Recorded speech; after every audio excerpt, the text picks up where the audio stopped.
How's it going, everyone? Today, we're talking about countering the triple GL ship defense that has become so meta in Grand Arena. Now, if you're not in Kyber, obviously, you'll have an easier time. You'll only see a maximum of 2 of these. But if you're in Kyber, then you have to deal with all 3 GL ships pretty often. I am someone that has set all 3 GL ships on defense as long as I've had GL ships. I have never brought a GL ship on offense, and I'm still able to consistently clear in Grand Arena, even after the fleet changes they made last year. So today, let's talk about our non-GL ship counters. We're starting off Mace versus Leviathan. Now, I will talk about the counter, and then I'm going to roll a battle of the counter, and then talk about the next counter, and then roll a battle. I'm just going to pull these from my streams. I stream Wednesday night, Friday night, Sunday night. Hope to see any of you guys out there, normally about 8 p.m. Eastern Time. But either way, happy to have you here watching today. So for Mace versus Leviathan, this is the comp. You're going to use Anakin, Bad Batch, Fives, and Ahsoka. Plo is not normally needed. He doesn't normally actually make it out of the capital ship in these battles. But you can have him there if the off chance you do get them killed fast enough that you don't actually get your hangar sabotaged, then you can occasionally get him out. But I normally am not able to get Plo out.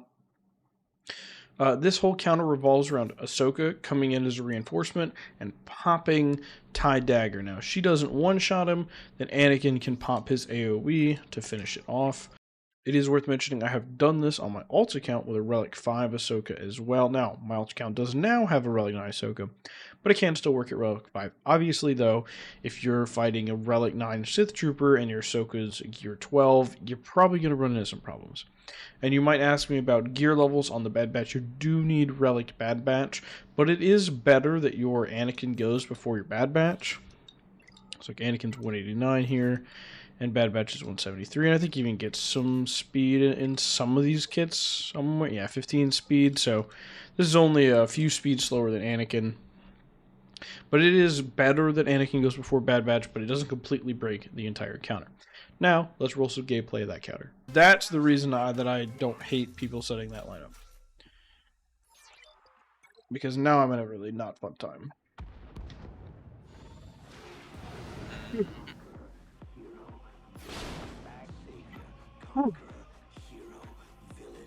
Here's this ability on this battle. Then basic from Anakin. We go under from Bad Batch. Isolate comes out, and the next thing we do, I think it's basically just bring in Ahsoka. Oh no, we do AoE from Bad Batch, right? Yeah, now, see, my Anakin is all of a sudden jumping the line. Oh no, okay. He did jump the line last time, though. That's what confused me. Alright, so we clear that. Big hit here. Just kill him. Don't make me. Yes, thank you. Give me the 2 debuffs. Oh! When it doesn't matter, I get all the RNG. Oh, man. Oh, it's beautiful. Just fucking kill him. God damn it. I don't need any RNG because I've won the Grand Arena and I get everything I need. Jesus Christ. Well, it's nice to see it occasionally go perfectly. Okay, well that does kind of hurt my feelings. We'll still win, but that was kind of rude.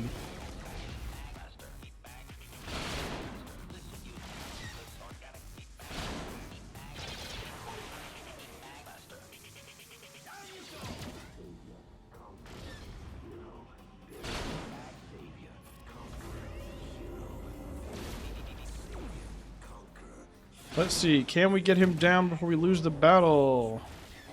Got 2 counters coming. Beautiful. That literally went better than... Alright, next up we're going to talk about Malevolence versus Profundity. Now, you do not have to have TIE Bomber to make this counter work, but I implore you to use TIE Bomber. It does make your life significantly easier. Now, in case you can't always tell the Geo ships apart, it is important to note that this is Geo Spy starting.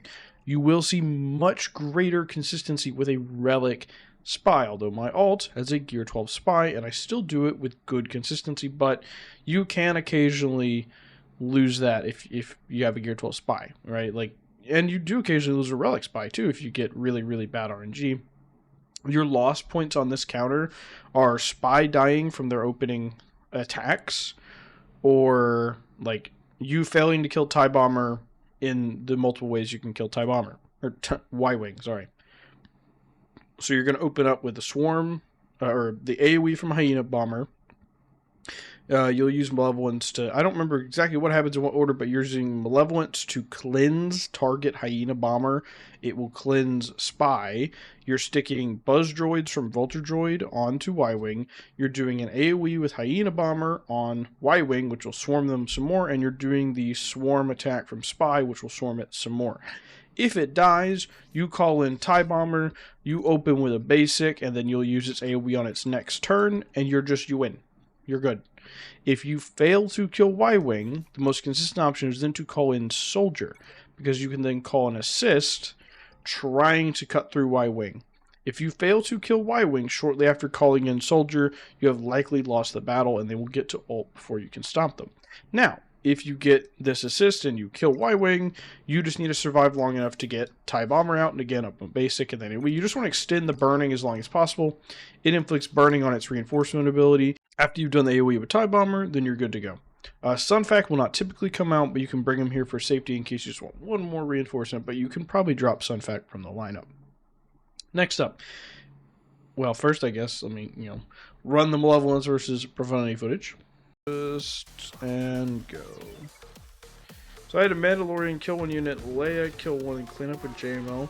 Do you have Sonicron Todona? Because yeah, that's what I did was Sauna, Datacron, is BAM, Sauna, Dash, IG-11, and then and JML in the last spot. And I killed 3 of them. Two, almost 3. I killed Oppo and Scorch. I do, but no investment in Sauna. Ah, so no, you don't. You have the Datacron, but no, you don't have access to the Datacron. Well, just Relic Sauna. No, I'm just playing. Yeah, that makes sense then. I've heard good things about Leia, but I just don't know with all the Datacron stuff how Leia does. Sounds like not perfect.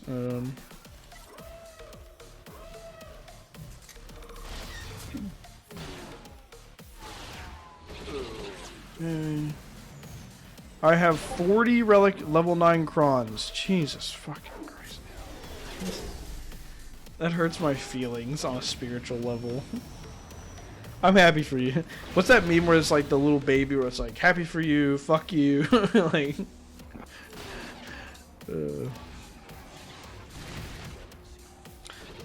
you'll be happy to know I have a sleep apnea test kit on the way to my home. Or at least the doctor is ordering me one. At some point, it will be on the way to my home. But I will finally be testing for that. Let's just cleanse Hyena.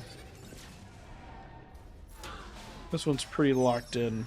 Wow, so the first day out of like 2 weeks at ships goes perfectly, and it's on the one day it didn't matter. I think that's like the 5th time I've said that, but it just hurts my feelings, because it feels like when it matters, I hope it determines you have it if you do your life's about to change. Yeah, that's the thing, is I don't know if I want it to come back positive or not. Because if I don't have it, I don't have to worry about sleep apnea. But if I do have it, it'll probably make me feel a lot better. So it's like, don't worry about sleep apnea, feel a lot better, you know.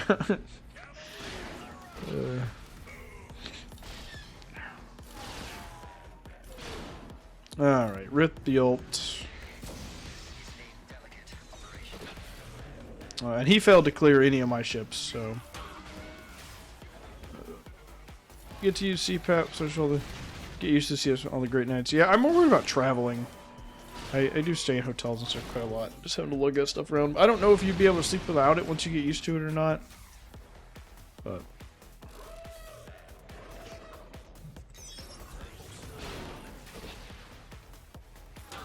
they have travel CPAPs? Oh, okay.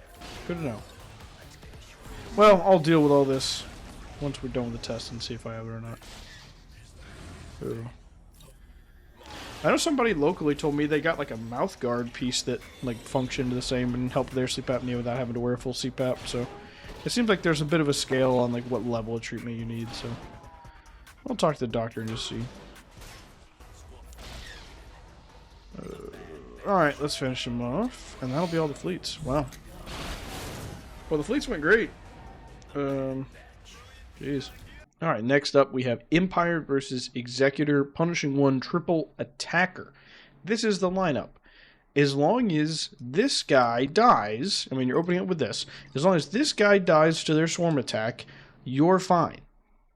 If this guy doesn't die to your swarm attack, and you get the turn meter, and you get to call reinforcement, and you can't because your turn meter, your spots are full, you're probably going to lose. You can occasionally kill one of them, or 2 of them, but it's quite difficult.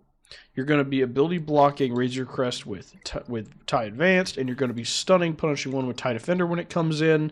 TIE Defender cannot do critting for the most part for this battle, so you're just using the special when you can. This is here for the unique on Vader. You don't typically ever actually get to call it in. Maybe you do toward the end, but it doesn't really matter. Your biggest risks here are Boba countering and loading up the breach, hitting the thing, and then dropping a nuke on your team, not being able to get through Houndstooth fast enough because it's harder without Thrawn to do that.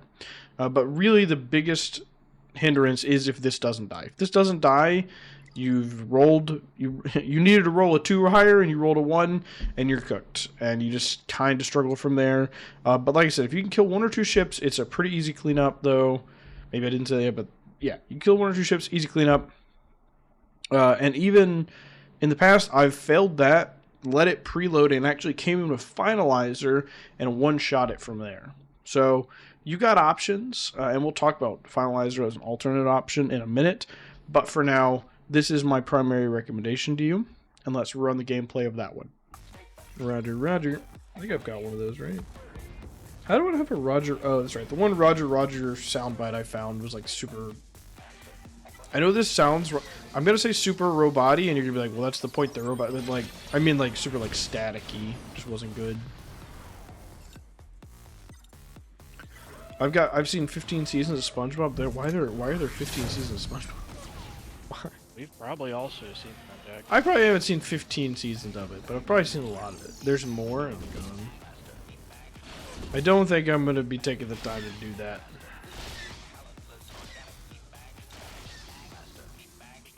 Right, offense. Finish him. Do it.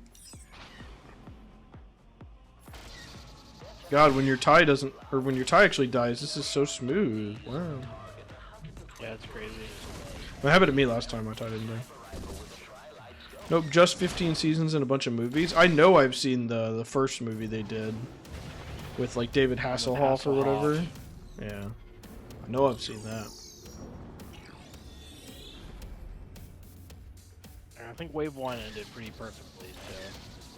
You got the sear cooldown, you didn't go into it in the defensive stance and all that goes. Correct. Yeah. All the above.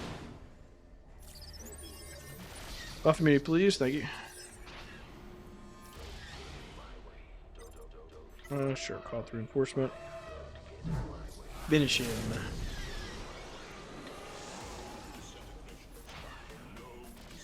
Alright, what's coming? Boba? IG, okay.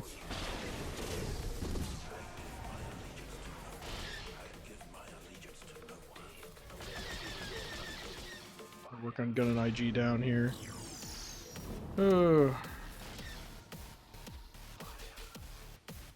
I've been setting 1 slot open because you don't need RNG on empty slot. How could you leave a spot open? That doesn't even make sense. You have to have Vader to trigger the 1-turn reinforcement cooldown for TIE Interceptor. You have to have Scythe to even have the mark. And then you have to have the TIE Fighter to receive the mark. So I don't see how you could even do that. All 3 components are critical. Because if you pull the TIE Fighter out, they're just going to swarm Scythe like most of the time. And they're not going to have Scythe anymore. So you don't have a buff dispel. So let's talk about some alternate options for when things fail or you see weirder lineups. So things can get a little weird if you see the Houndstooth starting Executor and Leviathan. Because you really want to use, well, let me rephrase that. You neglect your public to beat Leviathan. You're not going to beat Leviathan with anything else. So now all of a sudden you're in a weird spot because Empire really struggles against the Houndstooth variant, but you can actually beat it with First Order just straight up as long as you bring Eb and Hawk along for the ride. And I'll run the gameplay of that. I've done this kind of a lot. It doesn't always work, just to be clear. It's on knife's edge. If you don't get Houndstooth down in time, you will lose. So that's a hard one, and I have seen people set the Houndstooth variant with Leviathan and Profundity, and I see people in my chat be like, oh, that's really weird. Why would you do that? The Houndstooth variant's worse. It makes it difficult to clear all three when all three of yours are on defense, because you do need Galactic Republic for both of them, or at least you want Galactic Republic for both. Empire and First Order can kind of beat the Houndstooth one, but it can be difficult. Now, Raddus can also beat the Houndstooth one. I've done that one before too, but not from a straight one-shot. I preload to, like, get rid of the turn meter, or if you kill one ship and then come into Raddus. And that's, I don't have any, let me run the gameplay Finalizer. Use Empire to clean it up. We're going to have to two-shot the Negotiator too. And that's going to be pretty painful, but hopefully we can get it far enough to at least get this with resistance.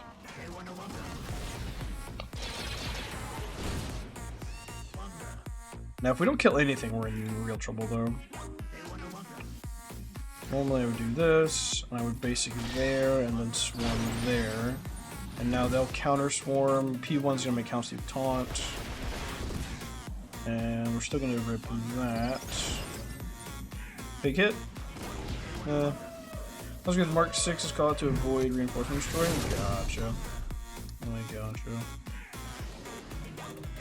I'm following now. I win using bigs. No from. I gotcha.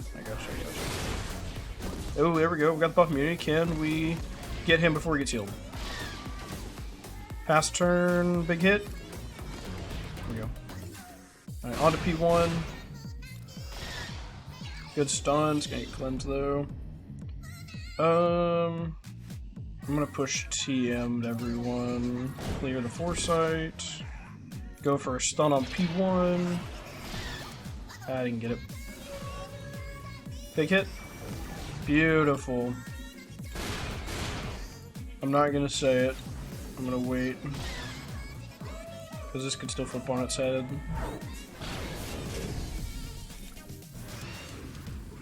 Ooh. I want the one shot there. Come on. Oh, yeah. Come on.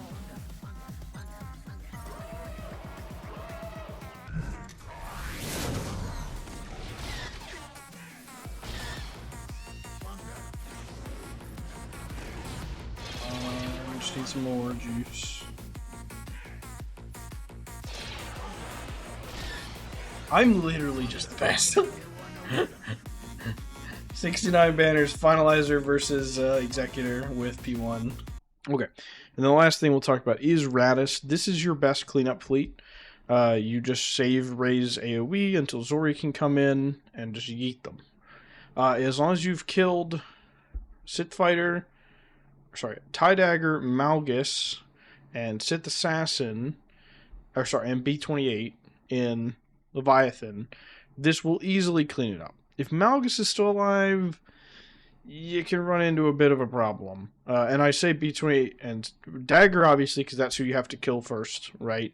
B-28, you're going to get stuck behind, and then ideally you kill Malgus, or at least Sith Assassin. But if you kill Sith Assassin and Malgus is still alive, sometimes this doesn't quite get you over the line. Sometimes this kills a bunch of them, but doesn't quite finish. And then you can come in with like Home 1 to clean up Mark 6 Interceptor. But this will easily handle Executor. Once you get punishing 1 down, this walks over it. And this can handle Profundity as well once you get Y-Wing down. So if anything goes sideways after your initial success, Raddus can clean up. And I don't have gameplay of 15 different cleanups, but you'll have to take my word on that one. And that said, I hope this was helpful. Hopefully you can start setting triple GL ships, or maybe you don't have all the GL ships. You just need to kill them all, and you're setting the only ones you have. Hopefully this helps. If you have any questions, let me know. If any of the gameplay looks weird or you're seeing something different when you do it, just ask in the comments.